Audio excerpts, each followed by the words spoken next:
அனைவருக்கும் வணக்கம் நண்பர்களே. நம்ம இந்த வீடியோவில் என்ன தகவலை பற்றி பார்க்க போகிறோம் அப்படின்னு சொல்லி பார்த்தீங்கன்னா, வாக்கிய வகைகள், அதாவது தன்வினை, பிறவினை, செய்வினை, செயற்பாட்டு வினை, இந்த 4 வாக்கிய வகைகள் பற்றி தான் இந்த வீடியோவில் நம்ம முழுமையாக பார்க்க போகிறோம். ஸோ இந்த வாக்கிய வகைகளை பொறுத்த வரைக்கும் பொதுவாக டிஎன்பிஎஸ்சியில் எத்தனை கேள்விகள் கேட்பாங்க அப்படின்னு பார்த்தீங்கன்னா, இதுக்கு முன்னாடி இப்போ நம்ம நியூ சிலபஸ் அடிப்படையில் பார்க்க போகிறோம். இது ஓல்டு சிலபஸ்லையும் இருந்துச்சு. அப்பயே 3 to 4 கொஸ்டின்ஸ் வரைக்கும் இதில் எப்பயுமே கேட்பாங்க. இப்போ வந்து இலக்கணத்துக்கு அதிக முக்கியத்துவம் கொடுக்கறதுனால நம்ம 4 கொஸ்டின்ஸ் கண்டிப்பாக இதில் எக்ஸ்பெக்ட் பண்ணலாம். ஸோ ரொம்ப ரொம்ப முக்கியமான டாபிக், அதே டயத்தில் எல்லாத்துக்குமே ஒரு குழப்பக்கூடிய டாபிக். இந்த வீடியோ நீங்கள் முழுமையாக பார்த்தீங்கன்னா ஒரு விஷயம் புரிஞ்சுக்கோங்க, நீங்கள் குழம்பவே மாட்டீங்க, எப்படி கட்டாக அடிப்பீங்க. ஏன்னா இதை வந்து எப்படி நான் சொல்லணுன்றதை ஷார்ட்கட்டாகவும் சொல்லி கொடுப்பேன். ப்ளஸ் வந்து ப்ரீவியஸ் கொஸ்டினை ஆட் பண்ணி வச்சுருக்கேன், அதனால் ரொம்ப எளிமையாக இருக்கும். ஸோ வந்து பாருங்கள், எல்லாரும் ஒரு லைக் போட்டு பார்க்க ஸ்டார்ட் பண்ணுங்கள் நண்பர்களே. புதுசாக பார்க்குறவங்க சப்ஸ்கிரைப் பண்ணி வச்சுக்கோங்க. குரூப் 4 நியூ சிலபஸ் ரிலேட்டடாக நிறைய வீடியோஸ் நம்ம போட்டுட்ருக்கோம். பார்க்கலாமா? வாக்கிய வகைகள் பாருங்கள் நண்பர்களே.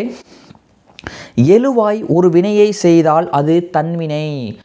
எழுவாய் ஒரு வினையை செய்ய வைத்தால் அது பிறவினை. அது என்னப்பா எழுவாய் அப்படின்னு கேட்குறீங்களா? இங்கே பாருங்க நம்மளே, யாழினி திருக்குறள் கற்றால். இதில் இந்த யாழினின் பேர் இருக்குது பார்த்தீங்களா, அதுதான் எழுவாய். திருக்குறள் இருக்குது பார்த்தீங்களா, அதுதான் செய்யப்படும் பொருள். கற்றால் இருக்குது பார்த்தீங்களா, அது வந்து பயனிலை. புரியுதா நம்மளே? ஸோ எழுவாய் ஒரு வினையை செய்தால், இப்போ நான் இருக்கேன், நான் ஒரு செயலை செஞ்சேன்னா, நான் வந்து பாருங்களேன், நான் வந்து இப்போ ஒரு மாணவன், நான் நன்றாக படிக்கிறேன், அப்போ அது ஒரு தன்வினை. செல்வி ஒரு பொண்ணு இருக்கா, அவள் வந்து ஒரு செய்தால், எதை செய்தால் அதெல்லாம் தெரியாது, செல்வி செய்தால், இது ஒரு தன்வினை.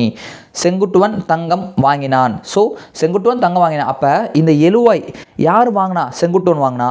அப்புதியடிகள் நான்மறை கற்றார். யார் கற்றார்? அப்புதியடிகள் கற்றார். மாணவர்கள் நன்றாக படித்தனர். யார் படித்தனர்? மாணவர்கள். ஸோ இந்த நான் சொல்கிறேன்ல, அப்துல் நேற்று வந்தான். அப்துல் இந்த இருக்கு பாருங்க. ஸோ இதெல்லாம் என்னன்னா எழுவாய். புரிதா நண்பர்களே? இதுதான் எழுவாயின்னு சொல்லுவாங்க. எழுவாயே ஒரு வினையை செய்தால் அது தன்வினை எனப்படும். புரிதா நண்பர்களே? இதுவே நான் உங்களுக்கு சொல்லி கொடுக்குறேன் பாருங்கள். யாழினி திருக்குறள் கற்றாள். இப்போ யாழினி ஒரு பொண்ணு இருக்கா, அவள் திருக்குறள் படிக்கிறா, அது அவளுடைய வினை, அவளாக ஒரு வேலையை செய்கிறா. வினைனா ஒன்றும் இல்லை, செயல். ஸோ அது தன்வினை. இங்கே பாருங்களேன், அப்புதியடிகள் நான்மறை கற்றார். இங்கே யாழினின்ற பேர், அது பாருங்க அப்புதியடிகள் பேர் தான் மாறி இருக்குது. அங்கே திருக்குறள் புக்கு, இங்கே நான்மறை, அவ்வளோதான் இருக்குது, வேறு எதுவும் மாற்றம் கிடையாது. இங்கே பாருங்களேன், மாணவர்கள் நன்றாக படித்தனர். ஸோ இதுவும் தன்வினை தான் வரும் நண்பர்களே. மாணவர்கள், அதாவது அவங்க நல்லா படிச்சுட்டு இருக்காங்க, அது அவங்களுடைய வினை, அவ்வளோதான், ஒரு செயல் செய்கிறாங்க. ஸோ அது தன்வினை. நீங்கள் இந்த வீடியோ முழுமையாக பார்த்தா தான் புரியும் நண்பர்களே. அடுத்து செல்வி செய்தால். அப்போ செல்வி ஒரு எழுவாய் வந்து ஒரு செயலை செய்கிறா, அப்போ இது தன்வினை அப்படின்னு வந்துடும். ஸோ இதே போல தான் பந்து உருண்டது. பந்து உருண்டது கூட பந்து தாங்க எழுவாய். பந்து உருண்டுச்சு, அது ஒரு எழுவாய், அவ்வளோதான். புரியுதா? ஸோ இதுவரையும் பார்த்தவங்களுக்கு புரியும். இனிமேல் பாருங்கள், இது கூட ஈஸி தான். எழுவாய் ஒரு வினையை செய்ய வைத்தால் அது பிறவினை. போட்டிருக்கோன்னா, எழுவாய் ஒரு வினையை செய்ய வைத்தால் அது பிறவினை. அதாவது இங்கே பாருங்களேன், பிழை இல்லாமல் இலக்கணத்தை கற்பி. இப்போ எப்படி ஞாபகம் வச்சுக்கணும்னா, இலக்கணத்தை கல் அப்படின்னு சொன்னால் கூட நம்ம தன்வினை போடலாம். கற்பி. இங்கே பாருங்களேன், பிறவினை வந்தால் எப்படின்னா, கற்பி, கற்பித்தால். நான் வந்து அடலை பண்ணிக்க பாருங்கள். கற்பித்தால், வருவித்தார், செல்வித்தால், என்னது செய்வித்தால்னு ஒரு செய்வித்தால், படிப்பித்தார், வாங்குவித்தான். பாருங்க நம்மளே, கற்பித்தால், வருவித்தார், செய்வித்தால், படிப்பித்தார், வாங்குவித்தார். அதாவது வித்தார்னு வருது பார்த்தீங்களா, இன்னும் இருக்கா, கீழே இருக்கு பாருங்க. வைத்தான், வருவித்தான், வைத்தார். எதுக்கு பார்த்தோம்னா சொல்கிறேன்னா, செய்வித்தான், இங்கே செய்தான் போட்டோன்னா, அல்ல வைத்தான். ஸோ வைத்தார், வருவித்தான், இந்த மணிக்க வருவித்தார், படிப்பித்தார், கற்பித்தார், இந்த மணிக்கு வந்தாலே என்னன்னு பார்த்தீங்கன்னா பிறவினை ஞாபகம் வச்சுக்கோங்க. புரிதாமலே, வருவித்தார், வாங்குவித்தான், இந்த மணிக்கு வித்தார் அல்லது கற்பித்தால், கற்பி, இந்த மணிக்கு வந்தாலே என்னென்னா செய்வித்தால் வந்தாலே பிறவினைன்னு கண்ணை மூடிட்டு போட்டுடலாம். இருந்தாலும் எப்படின்னு சொல்லி கொடுக்குறேன் பாருங்கள். அது மட்டுமா சார் வரும்னா, ஆமாம், இப்படி வந்தாலே என்னென்னா பிறவினை, இது போதும், வேறு எதுவும் நீங்கள் இதுக்கு யோசிக்க தேவையில்ல. பிழை இல்லாமல் இலக்கணத்தை கற்பி. கலைச்செல்வி திருக்குறள் கற்பித்தால். இப்போ கலைச்செல்வி திருக்குறள் கற்றால், அப்போனா அது தன்வினை. கற்பித்தால் இன்னொருத்தவங்களுக்கு சொல்லிக் கொடுக்குறா. இங்கே பாருங்கள், எழிலரசி, அதை விடுங்க. அப்போனா அறைக்கு புத்தகங்கள் வருவித்தார், அறைக்குள் புத்தகங்கள் வருவித்தார். அப்போ இன்னொரு விஷயத்த செய்ய வைக்கிறாரு. ஸோ புரியுதா? வருவித்தார், இன்னொரு விஷயத்த அவர் பண்ண வைக்கிறாரு, அதனால் இது பிறவினை. செல்வி அது செய்வித்தால். இங்கே பாருங்களேன், நிலவன் சிறந்த பள்ளியில் படிப்பித்தார். படித்தான் இல்லாட்டி படித்தார் அப்படின்னு சொன்னாங்கன்னா அது வந்து தன்வினையாக இருக்கும். படிப்பித்தார்னா இன்னொரு ஆளுக்கு சொல்லி கொடுக்குறாங்க, இன்னொரு ஆளை வச்சு செய்ய வைக்கிறாங்க, அவங்க இன்னொரு செயலை செய்கிறாங்க அந்த இடத்துல அப்படின்ற வர்றப்ப அது பிறவினையை குறிக்கும் நண்பர்களே. அவ்வளோதான் நண்பர்களே. தங்கம் வாங்குவித்தான், வாங்கினான் அப்படின்னு கொடுத்தாங்கன்னு வச்சுக்கோங்களேன். இங்கே பாருங்கள், செங்குட்டுவன் தங்கம் வாங்கினான், இது தன்வினை. இதுவே வாங்குவித்தான் அப்படின்னா அது வந்து பிறவினை. அவ்வளோதான் நண்பர்களே. நம்ம அப்போ பார்த்தோம் பார்த்தீங்களா, பந்து உருண்டது அது தன்வினை. அப்போ உருட்ட வைத்தான் அதுவாக உருண்டுச்சுன்னா தன்வினை. ஒருத்தவே உருட்ட வைக்கிறியான் அப்போ அது பிறவினை. ஸோ ஒரு வினை வந்து ஒரு நபர் இன்னொரு செயலை செய்ய வைக்கிறானா, பந்து உருண்டுறத உருட்டி விடுறான் அதான் அது உருளுது அப்போ அது பிறவினை. புரியுதா நண்பர்களே? ஸோ அவ்வளோதான். அடுத்து பாருங்கள், செய்வினை செயபாட்டு வினை. இது கொஞ்சம் குழப்பம், நல்லா பார்த்துடலாம். செய்பவரை முதன்மைப்படுத்தும் வினை செய்வினை. இப்போ ஒரு செயல் செய்கிறாங்கன்னா, இப்போ நீங்கள் பாருங்களேன், கயல்விழி திருக்குறளை படித்தால், கயல்விழி திருக்குறளை படித்தால், திருக்குறள் கயல்விழியால் படிக்கப்பட்டது. நண்பர்களே புரிஞ்சுக்கோங்க, இந்த கூற்றோட படிச்சுட்டு போகிறேன் பாருங்கள். செய்யப்படு பொருளை முதன்மைப்படுத்தும் வினை செயபாட்டு வினை. இப்போ இந்த குறள் இருக்கா, இந்த பாயிண்ட் என்ன இருக்குது, கயல்விழி திருக்குறளை படித்தால்.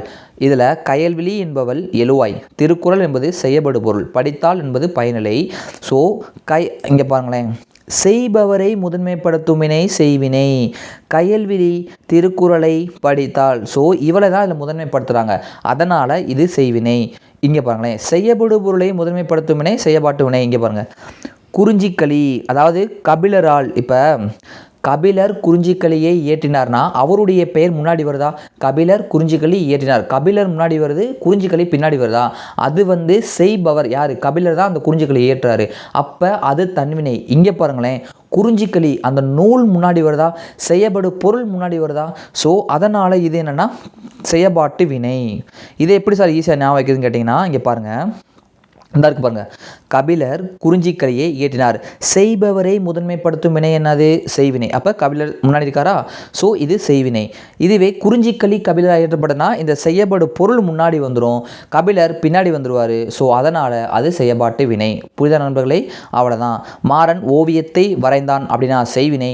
ஓவியம் மாறனால் ஓவியம் முன்னாடி வந்து மாறன் பின்னாடி வந்துச்சுன்னா அது செயபாட்டு வினை. அடுத்து, கபிலர் பாரியை போற்றினார், குடியரசுத் தலைவர் உலகத் தமிழ் மாநாட்டை தொடங்கி வைத்தார், அதாவது உலகத் தமிழ் மாநாட்டை தொடங்கி வைத்தார் அப்படின்னு போட்டிருக்காங்க. இதுவே உலகத் தமிழ் மாநாடு குடியரசுத் தலைவரால் தொடங்கப்பட்டதுன்னா அது வந்து என்னென்னா செயபாட்டு வினை. இதில் தன்வினைக்கும் நிறைய பேத்துக்கு என்ன குழப்பம் அப்படின்னு பார்த்தோம்னா, சார் தன்வினையா செய்வினையா இது கண்டுபிடிக்க தான் எனக்கு மிகப்பெரிய கஷ்டமாக இருக்குன்னு சொல்லுவீங்க. இன்ன வரைக்கும் நிறைய வீடியோ பார்த்துருக்க மாட்டாங்க. பார்த்தவங்களுக்கு ஒரு சொல்கிறேன் பாருங்கள், தன்வினை பாருங்கள், தன்வினையா செய்வினை எப்படி நம்ம கண்டுபிடிக்கணும். திருக்குறள் நான்மறை நன்றாக, தங்கம் நேற்று, இங்கே ஏதாவது ஐ இருக்கா, அவன் நன்றாக, ஐ அப்படின்ற வார்த்தையே இருக்காது. செய்வினையில் பாருங்கள், திருக்குறளை, குறிஞ்சிக்களியை, ஓவியத்தை, பாரியை, மாநாட்டை, ஐ வருதா. ஸோ ஐ வருதா, இந்த மணிக்கு ஐ வந்தாலே என்னன்னா அது செய்வினை. புரிதா நண்பர்களே? ஐ வந்தா செய்வினை. வருவித்தார், வாங்குவித்தான், பயிற்றுவித்தார், இந்த மணிக்கு வித்தான் படிப்பித்தார், இந்த மணிக்கு வந்துச்சுன்னா அது பிறவினை. எதுவுமே இல்லாமல் அந்த எதுவுமே இல்லாமல் கிளியராக இருந்தால் அது தன்வினை. ஸோ இப்படி வந்தால் அது ஐ வந்துச்சுன்னா செய்வினை. ஓகேவா? இப்போ செயபாட்டு வினைனா என்ன நண்பர்களே, ஆள், இங்கே பாருங்கள், கபிலரால், தலைவரால், பார்த்துக்கோங்க, ஆள். ஓகே நண்பர்களே? ஸோ இந்த மாதிரி ஆள் வந்துட்டு பட்டது முடியுதா, பட்டது இந்த மாதிரி முடியுதா. ஸோ இந்த மாணிக்க முடிஞ்சாலே அது செயபாட்டு வினைன்னு நீங்கள் கண்ணை மூடிட்டு போட்டுறணும். புரியுதா நண்பர்களே? ஸோ அதனால தான் அந்த ஆளையும் அந்த பட்டதுன்றதையும் நான் வந்து கரெக்டாக உங்களுக்கு அண்டர்லைன் பண்ணி நான் கொண்டு வந்திருக்கேன். புரியுதா? ஸோ இது மட்டுமா சார் அப்படின்னு கேட்டிங்கன்னா, அதுக்கப்புறம் இதுதானுங்க செயபாட்டு வினை. ஆல்ரெடி முதல்ல சொல்லணும் நான், குறிஞ்சிக்களி. இப்போ கபிலர் குறிஞ்சிக்களி ஏற்றினானா அது செய்வினை. இதுவே குறிஞ்சிக்களி முன்னாடி வந்து கபிலர் பின்னாடி தான் செயபாட்டு வினை. ஸோ இந்த ஆள் இந்த பட்டது வந்தாலே நீங்கள் கண்ணை மூடிட்டு செயபாட்டு வினைன்னு ஷார்ட்கட்டில் போட்டுவிடுங்க. இது மட்டும் தான் செயபாட்டு வினைனா 9th புக்கில் ஒரு சில பாயிண்ட் கூட கொடுத்துருக்காங்க. என்ன பார்த்தீங்கன்னா, படு, பட்டது, பெற்றது இதெல்லாம் வந்துச்சுன்னா, அதாவது பயனிலையோடு சேர்ந்து வந்துச்சுன்னு வச்சுக்கோங்களேன், அதுவும் செயபாட்டு வினைன்னு கொடுத்துருப்பாங்க. அதை நம்ம படிச்சுக்கலாம். எழுவாயோடு ஆள் வரும். நான் சொன்னேன்ல ஆள் வரும். எழுவாய்னா யார், இங்கே கபிலர் தானே எழுவாயி, அவங்களோட ஒரு நபரை குறிக்குது. ஸோ ஆள் அப்படின்ற வார்த்தை வருதா, அதனால் இது எழுவாய். இங்கே பாருங்களேன், இதெல்லாம் இருக்கும் பாருங்கள். கொலையுண்டான், கோவலன் கொலையுண்டான், தோசை வைக்கப்பட்டது கூட ஓகே, பட்டது ஓகே, கோவலன் கொலையுண்டான், அடுத்து வீடு கட்டி ஆயிற்று, சட்டி உடைந்து போயிற்று, பணம் காணாமல் போனது, இந்த மாதிரிக்கு ஆயிற்று, போயிற்று, போனது, கொலையுண்டான், இதெல்லாம் 9th நியூ புக்கில் கொடுத்துருக்காங்க நண்பர்களே. ஸோ அதனால் இது என்ன அப்படின்னு பார்த்தோம்னா நீங்கள் படிச்சுக்கோங்க, அதை மனப்பாடம் பண்ணி தான் ஆகணும். ஸோ அதனால் இந்த இதை படிச்சுக்கோங்க. இந்த வீடியோ முழுமையாக பார்த்தவங்க யூஸ்ஃபுல்லாக நினைக்கிறவங்க ஒரு லைக் பண்ணுங்கள், புதுசாக பார்த்தவங்க சப்ஸ்கிரைப் பண்ணிச்சுக்கோங்க. நான் நடத்துகிற கிளியராகானு உங்களுடைய கமெண்ட்ஸ், உங்களுடைய கருத்துக்களை கீழே சொல்லுங்கள். ஏதாவது புரியலாட்டியும் சொல்லுங்கள், நான் உங்களுக்கு டெஃபினிஷன் கொடுக்குறேன். ஓகே நண்பர்களே. ஸோ அவ்வளோதான், ஒரு இடம் கடைசி சொல்லிக் கொடுக்குறேன் பாருங்கள். இப்போ உரை கவிதாவால் படிக்கப்பட்டது, பட்டதுன்னு வந்துட்டாலே நம்ம என்ன போடணும், செயற்பாட்டு வினைன்னு போட்டணும். அப்படி இல்லையா, உரை கவிதாவால் படிக்கப்பட்டது, இந்த ஆள் வருதா, அப்போ அதுவும் செயற்பாட்டு வினை.